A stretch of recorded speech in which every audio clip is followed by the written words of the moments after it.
tak akan mundur walaupun hanya selangkah. Rasul mulia sebagai pedoman, Quran dan Sunnah sebagai jalan hidup kami. Bismillahirrahmanirrahim. Assalamualaikum warahmatullahi wabarakatuh. Alhamdulillahilladzi arsala rasulahu bil huda wa dinil haq liyuzhirahu 'ala dini kullihi wa kafa billahi syahida. Asyhadu an la ilaha illallah wahdahu la syarikalah wa asyhadu anna Muhammadan 'abduhu wa rasuluh alladzi la nabiyya wa la rasula ba'dah. Allahumma fassalli wa sallim wa barik ala nabiyyina Muhammadin sallallahu alaihi wasallam wa ala alihi wa sahbihi wa man tabi'ahum bi ihsanin ila yaumiddin, thumma amma ba'du. Kaum muslimin wal muslimat rahimani Allah wa iyyakum.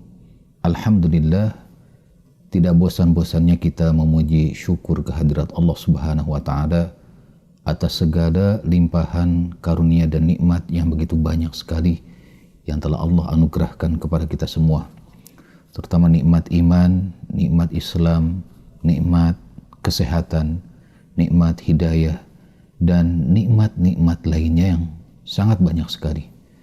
Yang alhamdulillah di kesempatan yang berbahagia ini kita bisa kembali bertemu ya dalam rangka untuk kembali mengkaji ilmu-ilmu Islam yang mudah-mudahan Allah Subhanahu wa taala senantiasa memberikan inayah pertolongannya kepada kita semua, hidayah petunjuknya kepada kita semua, sehingga mudah-mudahan di pertemuan ini kita bisa dimudahkan oleh Allah untuk mendapatkan ilmu yang bermanfaat, mendapatkan ilmu yang berkah, ilmu yang semakin menambah keimanan dan ketakwaan kita kepada Allah Subhanahu wa taala.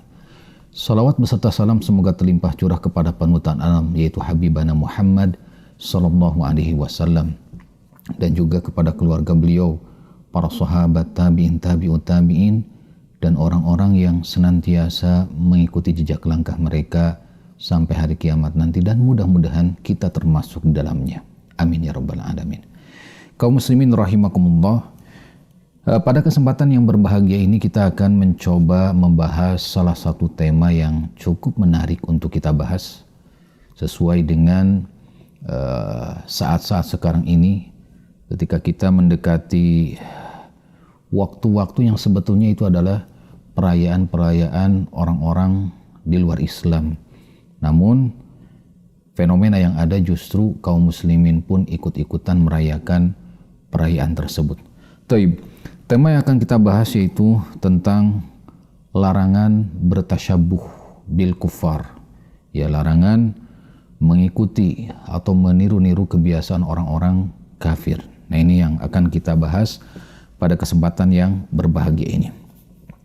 Kaum muslimin rahimakumullah, di antara tanda bahwa seseorang merasakan lezatnya atau manisnya iman adalah dia akan benci kepada segala bentuk kekufuran. Dan seseorang yang benci kepada suatu perkara ini biasanya secara alamiah, secara naluri, dia akan berusaha untuk tidak dekat dengan perkara tersebut. Dia benci dekat dengan perkara tersebut. Nah, bertasyabuh, ya, meniru-niru orang-orang di luar Islam, orang-orang kafir, ini adalah perkara yang bisa mendekatkan kepada kekufuran.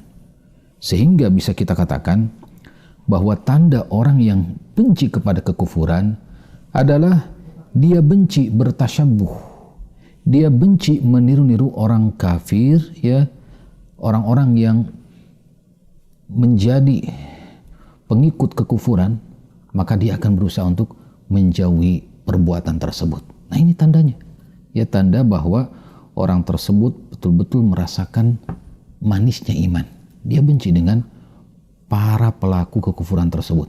Dia benci dengan apa yang mereka perbuat dari berupa kekufuran tersebut. Nah, kaum muslimin rahimakumullah, lalu apa yang dimaksud dengan tasyabbuh? Nah, tasyabbuh ini adalah salah satu kalimat dalam bahasa Arab. Secara lafaz bahasa Arab ya, kalau kita lihat di kamus, kita akan menemukan makna tasyabbuh ini diambil dari kata al-musyabahah, ya, yaitu apa? Meniru, mencontoh, mengikuti, ya, mengaitkan diri, atau meniru-niru kita katakan secara bahasa. Jadi dari segi bahasa saja kita bisa mengetahui bahwa makna tasyabbuh adalah meniru-niru, mengekor, mencontoh orang yang dicontohnya. Nah, adapun tasyabbuh secara istilah atau tasyabbuh yang dilarang di dalam Al-Quran dan hadis, dilarang oleh Allah dan Rasul-Nya, adalah menyerupai orang-orang kafir dalam segala bentuk dan sifatnya, baik dalam masalah akidahnya, dalam masalah ibadahnya, dalam masalah perayaan-perayaannya, bahkan dalam masalah akhlak, budi pekerti keseharian mereka, yang itu menunjukkan ciri khas mereka orang-orang kafir. Jadi ada semacam penekanan di akhirnya yang merupakan ciri khas orang-orang kafir. Jadi kalau disebutkan ibadah tersebut, maka akan mengarah ke orang-orang di luar Islam. Perayaan tersebut maka akan mengarah ke orang-orang di luar Islam. Jadi ada ciri khasnya ibadah-ibadah tersebut, perayaan-perayaan tersebut atau akhlak-akhlak tersebut. Nah, orang yang berusaha menyerupai hal-hal seperti itu dinamakan orang-orang yang bertasyabbuh kepada orang-orang kafir. Nah, ini makna tasyabbuh secara umum, secara global kita katakan seperti itu. Nah, kaum muslimin rahimakumullah, masalah tasyabbuh atau meniru-niru orang-orang di luar Islam, ya, ini adalah pembahasan yang cukup penting sekali. Islam menjadikan masalah tasyabbuh ini termasuk pembahasan yang sangat diperhitungkan, sehingga kita bisa melihat di dalam Al-Quran, di dalam hadis-hadis Nabi SAW, ada beberapa keterangan yang menyebutkan tentang larangan kita bertasyabbuh dengan orang-orang di luar Islam. Kita akan sebutkan beberapa dalil tersebut. Di antaranya di surat Al-Baqarah ayat 120, Allah Subhanahu wa taala berfirman, A'udzubillahi minasyaitonirrajim. Walan tardha 'ankal yahud walan nasara hatta tattabi'a millatahum. Orang-orang Yahudi, orang-orang Nasrani tidak akan pernah rela kepada kalian kaum muslimin sampai apa? Sampai kalian mengikuti agama mereka.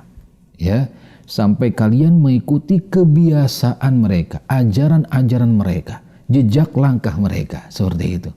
Nah, ini tujuan utama orang-orang Yahudi dan orang-orang Nasrani kepada kita umat Islam. Pun demikian, kaum muslimin rahimakumullah, disebutkan di dalam hadis riwayat Muslim, ya, bahwa Nabi SAW bersabda, la tattabi'anna sanana alladzina min qablikum shibran bi shibrin wa dhira'an bi dhira'in hatta law dakhalu fi juhri dhabbin la taba'tumuhum. Pasti kalian akan mengikuti jejak, kebiasaan, ajaran-ajaran orang-orang sebelum kalian, sejengkal demi sejengkal, sehasta demi sehasta, dan kalaupun mereka masuk ke dalam lubang biawak, niscaya pasti kalian akan mengikuti mereka. Ya. Lalu para sahabat berkata, ya Rasulullah, al-Yahuda wan Nasara, apakah yang dimaksud itu adalah orang Yahudi dan Nasrani? Maka kata Rasul, faman, siapa lagi kalau bukan mereka? Nah, seperti itu, ya. Allah Subhanahu wa taala mengabarkan, Nabi SAW mengabarkan bahwa umat Islam, ya, kelak akan mencoba meniru-niru, ya, mengikuti ajaran-ajaran, kebiasaan-kebiasaan yang dilakukan oleh orang-orang Yahudi dan Nasrani, seperti itu. Hal ini pun ditegaskan oleh Imam Nawawi rahimahullah, ya. Beliau menjelaskan tentang hadis ini bahwa yang dimaksud dengan sejengkal demi sejengkal, sehasta demi sehasta, bahkan masuk ke lubang biawak, ya, yakni lubang yang penuh, yakni liku-liku jalannya, saking banyaknya jalan pada lubang tersebut. Ini adalah permisalan bahwa tingkah laku umat Islam, ya, tingkah laku kaum muslimin ini sangat mirip sekali dengan orang-orang Yahudi dan Nasrani. Mereka mencocoki dalam kemaksiatan, orang-orang Yahudi dan Nasrani. Mencocoki dalam penyimpangan-penyimpangan orang Yahudi dan Nasrani. Jadi bukan hal-hal yang dikatakan kekafiran mereka yang diikuti, tapi kemaksiatan, penyimpangan, kesesatan yang diikuti oleh kaum muslimin. Nah, ini kata siapa? Kata Imam Nawawi rahimahullah. Ya, jadi kata beliau, perkataan Nabi SAW ini adalah mukjizat. Kenapa demikian? Karena apa yang beliau sabdakan ini terjadi pada masa ini, kata Imam Nawawi. Bayangkan, Imam Nawawi ya di zaman dahulu, di zaman ratusan tahun yang lalu berkata seperti itu. Kaum muslimin sudah banyak yang meniru-niru kebiasaan orang-orang Yahudi dan Nasrani. Kemudian di dalam hadis yang lain, hadis riwayat Ahmad, disebutkan bahwa Nabi SAW bersabda, "Man tasyabbaha biqaumin fahuwa minhum." Barang siapa yang menyerupai suatu kaum, maka ia termasuk bagian dari golongan mereka. Ini mengerikan sekali ya, kalau kita dimasukkan ke dalam golongan orang-orang kafir, orang-orang yang dimurkai oleh Allah Subhanahu wa taala. Mengerikan sekali. Ya, siapa mereka? Orang-orang yang suka mengekor, suka meniru-niru kebiasaan orang-orang kafir. Nah, inilah di antara beberapa keterangan dari Allah Subhanahu wa taala dalam Al-Qur'an dan Nabi SAW dalam hadis-hadisnya. Pun demikian perkataan para ulama tentang larangan kita menyerupai kebiasaan orang-orang kafir, meniru kebiasaan mereka. Akan tetapi kaum muslimin rahimakumullah ya, di sisi lain sangat disayangkan sekali. Sebagian kaum muslimin ya, sebagian umat Islam terutama di kalangan para pemudanya ya, mereka justru banyak yang terjerumus ke dalam tasyabbuh bil kufar ini, ke dalam penyerupaan ya, mengikuti kebiasaan orang-orang di luar Islam ya, meskipun kadar tingkat tasyabbuh mereka berbeda-beda ya, tergantung bagaimana ya mereka menirunya, apakah sudah begitu dalam menirunya, sudah begitu besar, begitu banyak yang ditiru, ataukah masih sekedar mencoba-coba meniru orang-orang di luar Islam. Jadi kita katakan di zaman sekarang ini ya, tadi di zaman Imam Nawawi saja sudah banyak yang terjadi seperti itu, apatah lagi di zaman kita sekarang ini. Tentu ya, tasyabuhnya orang-orang Islam terhadap kebiasaan orang-orang kafir ini dikatakan lebih kronis ya. Sangat disayangkan sekali. Sangat disayangkan sekali keadaan yang menimpa umat di masa sekarang ini ya. Maka oleh karena itu ya, penting bagi kita untuk mengetahui kenapa kita tidak boleh bertasyabuh ya. Apa yang menyebabkan kita dilarang meniru-niru orang-orang kafir, orang-orang di luar Islam. Nah, yang perlu kita pahami sebelum kita membahas tentang poin-poin tentang sebab kita dilarang meniru orang kafir, perlu kita ketahui bahwa agama kita ini dibangun di atas pondasi taslim. Apa yang dimaksud dengan taslim? Yani menerima secara totalitas.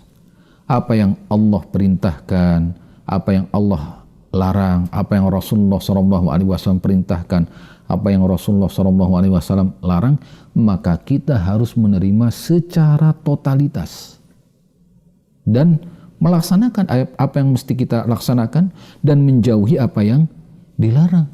Seperti itu. Itu pada awalnya setiap muslim hendaknya memiliki karakter seperti itu.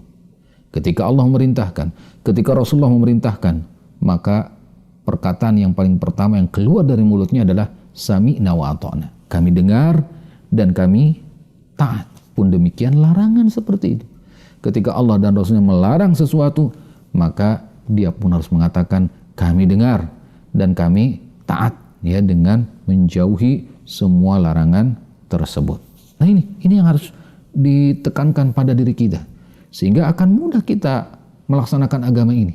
Tidak akan merasa keberatan, tidak akan merasa kesulitan dan sebagainya. Nah ini pondasi pertama kita dalam beragama. Nah, di antara penyebab kenapa larangan Islam melarang kita bertasyabuh dengan orang kafir, yang pertama ya, perlu kita ketahui bahwa semua perbuatan orang-orang kafir ya, semuanya ini dibangun di atas fondasi kesesatan dan penyimpangan. Pasti itu. Ketika mereka menyatakan tidak beriman kepada Allah dan Rasulnya, otomatis agama mereka akan dibangun di atas fondasi kesesatan, fondasi penyimpangan. Ini sudah pasti seperti itu. Maka ini menjadi titik tolak kita ya, bahwa semua perbuatan orang-orang kafir seperti itu. Isinya adalah penyimpangan, isinya adalah kesesatan, isinya adalah menyeleweng dari kebenaran atau kerusakan, kita katakan seperti itu. Baik dalam ibadah mereka, baik dalam adat istiadat mereka, baik dalam perayaan-perayaan besar mereka, ataupun dalam akhlak keseharian mereka, seperti itu. Karena kenapa? Karena pondasinya bukan syariat Allah dan Rasulnya. Pasti ya, selain syariat Allah dan Rasulnya, pasti semuanya adalah berisi apa? Penyimpangan dan kerusakan, seperti itu. Adapun ketika kita menemukan kadang di antara orang-orang kafir ya, mereka memiliki akhlak yang bagus atau ada ibadah-ibadah yang menganjurkan kebaikan. Nah, ini pengecualian ya. Meskipun demikian, pengecualian seperti ini di hadapan Allah Subhanahu wa taala tidak ada nilainya sama sekali. Mungkin di hadapan manusia dia akan mendapatkan pujian atau balasan kebaikan ya, dengan kebaikan yang dilakukannya tersebut. Namun di hadapan Allah Subhanahu wa taala, kebaikan sebesar apapun yang dilakukan oleh orang-orang di luar Islam, maka itu tidak akan memberikan manfaat baginya. Tidak akan mendapatkan pahala sedikit pun untuknya. Kenapa demikian? Karena Allah Subhanahu wa taala telah menegaskan dalam Al-Qur'an. Disebutkan dalam surat Al-Furqan ayat 23 ya. Allah Subhanahu wa taala berfirman, "Wa qadimna ila ma 'amilu min 'amalin faja'alnahu haba'an mansura."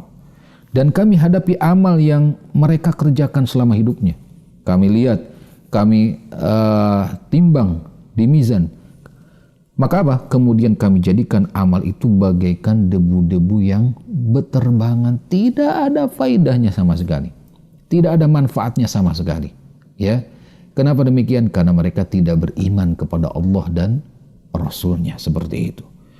Kemudian kaum muslimin rahimakumullah, alasan yang kedua ya, kenapa kita tidak boleh bertasyabbuh atau meniru-niru kebiasaan orang-orang kafir? Karena dengan kita selalu bertasyabbuh, selalu mengikuti, mengekor, meniru-niru kebiasaan orang-orang kafir, maka seorang muslim akan menjadi pengikut mereka. Ya, yang ini berarti tanpa disadarinya dia telah menentang, dia telah memusuhi Allah dan Rasulnya. Ya, dan dia lebih memilih jalan-jalan orang-orang yang tidak beriman kepada Allah dan Rasulnya. Padahal di dalam Al-Quran Allah Subhanahu wa taala telah memberikan ancaman keras bagi mereka yang tidak mau taat kepada Allah dan Rasulnya dan lebih memilih jalan orang-orang di luar Islam. Kita bisa melihat hal ini di surat An-Nisa ayat 115, di mana Allah Subhanahu wa taala berfirman, "Wa may yushaqiqir rasula min ba'di ma tabayyana lahul huda wa yattabi' ghayra sabilil mu'minin nuwallihi ma tawalla wa nuslihi jahannam wa sa'at masira." Barang siapa yang menentang Rasul sesudah jelas datang kepada mereka petunjuk dan dia malah mengikuti jalan orang-orang yang tidak beriman, maka apa? Maka kami biarkan ia leluasa dengan kesesatannya itu, kemudian kami seret dia ke dalam neraka jahanam, dan jahanam itu adalah seburuk-buruk tempat kembali. Ini mengerikan sekali ya. Ancamannya adalah neraka jahanam. Bagi siapa? Bagi orang yang suka mengikuti jalannya orang-orang tidak beriman. Di sisi lain dia tidak mau mengikuti jalan Allah dan Rasulnya sallallahu alaihi wasallam, seperti itu. Kemudian kaum muslimin rahimakumullah, alasan selanjutnya kenapa kita tidak boleh bertasyabbuh kepada orang-orang kafir? Karena sebagian besar tasyabbuh ini akan mewariskan rasa kagum kepada orang-orang kafir. Dan juga semakin mengokohkan orang-orang kafir, menguatkan orang-orang kafir. Nah ini, sehingga dengan kita misalkan bertasyabuh dengan kebiasaan mereka, maka akan timbul rasa kagum terhadap agama mereka, kebudayaan mereka, akhlak mereka, perangai mereka, bahkan ya terkadang semua kejahatan atau kerusakan yang mereka lakukan pun ini terkadang apa? Dikagumi juga. Seperti itu. Karena sudah terlanjur apa? Suka dengan mereka. Sudah terlanjur begitu dalam ya meniru-niru mereka seperti itu. Maka dengan sendirinya ya otomatis dia akan melecehkan syiar-syiar Islam, melecehkan agama Islam, melecehkan kebenaran atau petunjuk yang dibawa oleh Rasulullah SAW dan para pendahulu yang saleh seperti itu. Karena biasanya orang yang menyerupai suatu kaum pasti dia akan sepakat dengan pemikiran mereka, ridho dengan semua aktivitas mereka, kagum ya dengan semua itu. Sebaliknya, ketika dia kagum dengan sesuatu, otomatis apapun yang bertentangan dengan apa yang dikaguminya dia akan merasa benci atau tidak kagum. Sehingga terkadang banyak sekali kita menemukan orang-orang yang suka meniru orang kafir, dia tidak akan kagum dengan ajaran agamanya sendiri. Itu ajaran agama Islam. Dia terkadang benci dengan syariat Islam, hukum-hukum Islam, ya. Dia banyak menentang syariat Islam diterapkan misalkan di beberapa tempat atau di beberapa wilayah, bahkan di negara ya. Dia akan menentang sekeras-kerasnya ya agar tidak diterapkan syariat Islam. Kenapa? Karena dia terlalu dalam bertasyabuh ya, terbiasa dengan bertasyabuh kepada orang-orang di luar Islam seperti itu ya. Dan kaum muslimin rahimakumullah ya, bertasyabuh dengan orang-orang kafir pada dasarnya akan menjerumuskan kepada kehinaan, kepada kekalahan. Ya, apa yang terjadi pada umat Islam sekarang ini ya mungkin salah satunya penyebabnya ini. Ya kemunduran umat Islam dihinakan, dizalimi, ya, dijajah, diperangi dan sebagainya. Ini mungkin salah satunya. Karena mereka banyak yang bertasyabuh kepada orang-orang kafir, kagum dengan agama dan budaya orang-orang kafir, dan sebaliknya mereka tidak kagum dengan ajaran agamanya sendiri, ya, sehingga otomatis akan muncul atau akan ada kehinaan, ya, kekalahan dan kelemahan pada tubuh umat Islam seperti itu. Nah, dengan alasan-alasan ini ya kita katakan bahwa bertasyabuh kepada orang-orang kafir ini dilarang dalam Islam. Seperti itu. Taib. Kaum muslimin rahimakumullah. Kemudian yang selanjutnya kita akan menjelaskan tentang bentuk-bentuk tasyabuh secara singkat ya karena waktunya terbatas. Tasyabuh kepada orang kafir ini bisa dalam amal ibadah, pun demikian dalam adat istiadat. Dalam amal ibadah ya, ini ada yang bentuknya berupa perbuatan ya, seperti misalkan kita dilarang sholat pada waktu-waktu tertentu.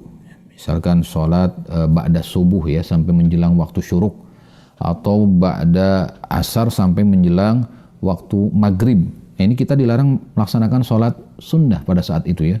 Ya kecuali mungkin dalam masalah fikih ada sholat tahiyatul masjid dikecualikan ya. Ya secara umum sholat sunnah dilarang dikerjakan di waktu tersebut. Apa penyebab larangan tersebut? Karena pada waktu tersebut ya para penyembah matahari, orang-orang yang memiliki keyakinan bahwa Tuhannya adalah matahari ya, para penyembah matahari, atau kalau kita katakan di zaman sekarang agama apa? Agama Shinto ya. Nah, ini biasanya bersujud di saat matahari akan terbit dan juga bersujud di saat matahari akan terbenam. Maka kita tidak boleh bertasyabuh dengan para penyembah matahari tersebut. Maka dilaranglah melaksanakan sholat sunnah di waktu-waktu tersebut seperti itu. Pun demikian dalam gerakan, misalkan ada gerakan kening, kemudian pundak ya, yang menandakan salib bagi orang-orang Nasrani ya seperti itu. Nah, kita tidak boleh bertasyabuh atau meniru-niru gerakan tersebut, karena ini adalah sebagai lambang ya salib ya, pun demikian bahwa dia adalah orang-orang Nasrani. Atau misalkan dikatakan di sini memegang dupa, lalu apa? Mengangguk-ngangguk yang dilakukan seperti orang-orang Buddha seperti atau Konghucu ya. Dan apapun berbagai bentuk perbuatan yang menjadi ciri khas agama tertentu ya, maka tidak boleh kita meniru-niru perbuatan seperti itu. Pun demikian ya, ikut merayakan perayaan Natal misalkan, meramaikan ya, membuat hias-hiasan, ini tidak boleh.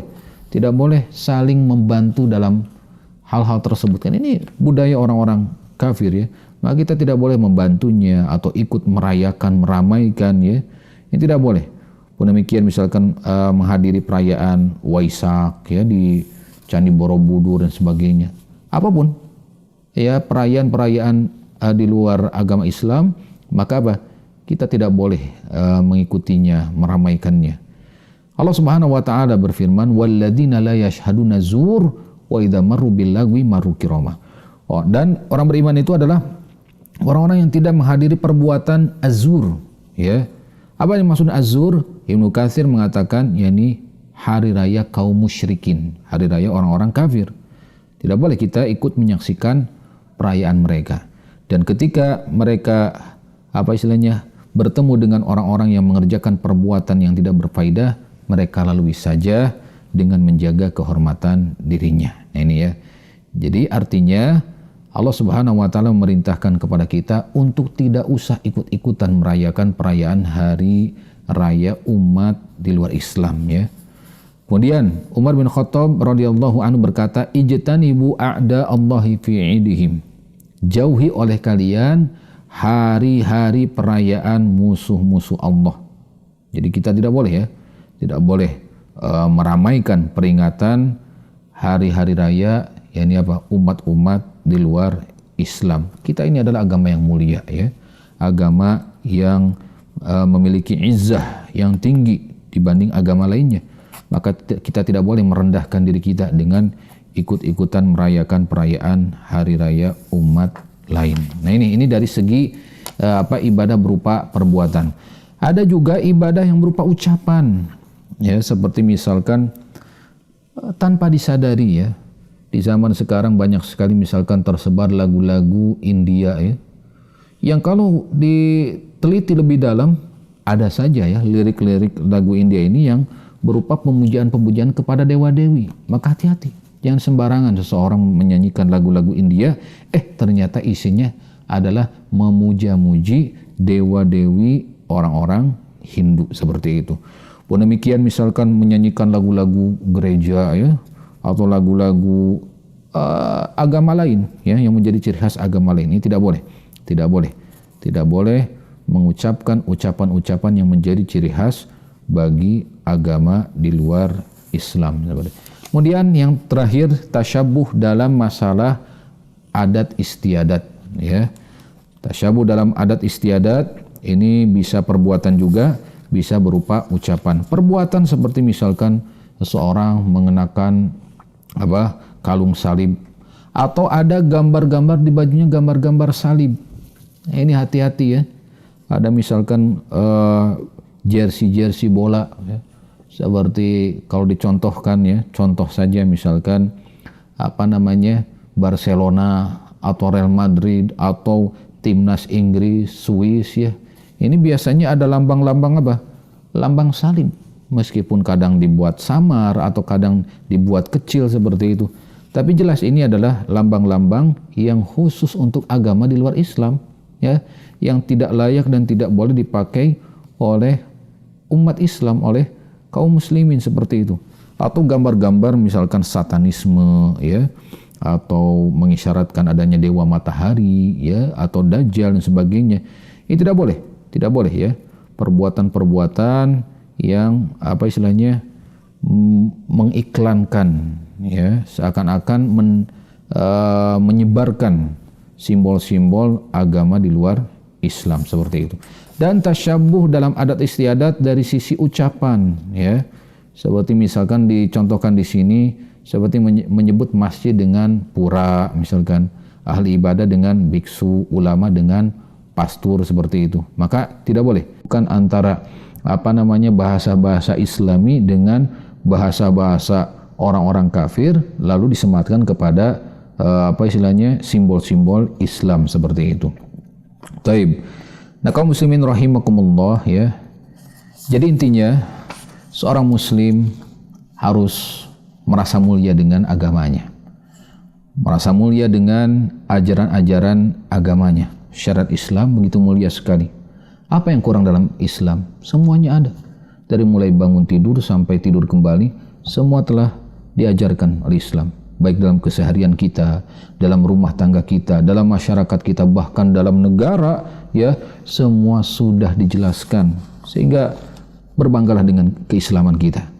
Dan berbanggalah dengan hari-hari raya kita, di mana hari raya umat Islam hanya ada 2, yaitu Idul Fitri dan Idul Adha. Maka cukuplah ya merasa senang, merasa bahagia, merasa bangga dengan 2 hari raya yang telah ditetapkan dalam Islam. Jangan merasa kurang sehingga harus merayakan hari raya umat agama lain, ya, termasuk di beberapa hari lagi misalkan atau besok ya akan di malam hari nanti akan ada perayaan tahun baru ya, tahun baru Masehi ya, tahun baru yang dinamakan Masehi. Jadi orang-orang Nasrani menyematkan kepada kelahiran Yesus ya sebagai anak Tuhan. Nah ini disematkanlah kepada Masehi Al-Masih seperti itu. Maka pada dasarnya perayaan tahun baru ini sebetulnya berasal dari agama di luar Islam. Maka kita sebagai seorang muslim tidak boleh kita ikut-ikutan. Meskipun melihat tetangga kita, melihat masyarakat kita, melihat sekeliling kita meramaikan, tapi kita yang sudah tahu, sudah paham agama, hendaknya tidak ikut-ikutan perayaan tersebut. Cukup anggap seperti hari-hari biasa saja. Tidak ada yang istimewa. Apalagi ini berasal dari budaya di luar Islam seperti itu. Ya, demikian mudah-mudahan apa yang disampaikan bermanfaat. Kurang lebihnya saya mohon maaf. Subhanakallahumma bihamdik asyhadu an la ilaha illa anta astaghfiruka wa atubu ilaik. Assalamualaikum warahmatullahi wabarakatuh. Tak akan mundur walaupun hanya selangkah. Rasul mulia sebagai pedoman, Quran dan Sunnah sebagai jalan hidup kami.